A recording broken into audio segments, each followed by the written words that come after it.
শ্ৰী শ্ৰী জগন্নাথ বুঢ়াগোহাঁই থান ৰঙিয়া পুখুৰীটাৰ পৰা আজি ৰথযাত্ৰা পৰৱৰ্তী কাৰ্যসূচী লক্ষ্মীগমন যাত্ৰা ইতিমধ্যে আমাৰ সমাপ্ত হৈছে। আজিৰ এই কাৰ্যসূচী ৰঙিয়া পুখুৰীটাৰ জগন্নাথ মন্দিৰৰ পৰা ৰাধাকৃষ্ণ মন্দিৰলৈকে লক্ষ্মীগমন যাত্ৰা আৰম্ভ কৰা হয়। ধৰ্মীয় ৰীতি নীতিৰে এই যাত্ৰা আৰম্ভ কৰা হয়।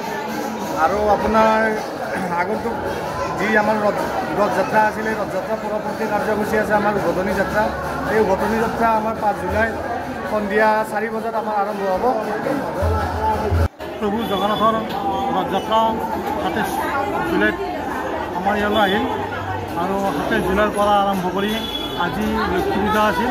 লক্ষ্মী যাত্ৰা কাৰ্যসূচী শেষ হ'ল আৰু 5 তাৰিখে আমাৰ উভতনি যাত্ৰা আছে।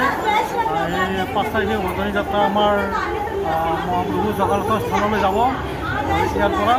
গতিকে এই আমাৰ কাৰ্যসূচী হৈছিল। পইচাৰ পৰিমাণ চলি আহিছে।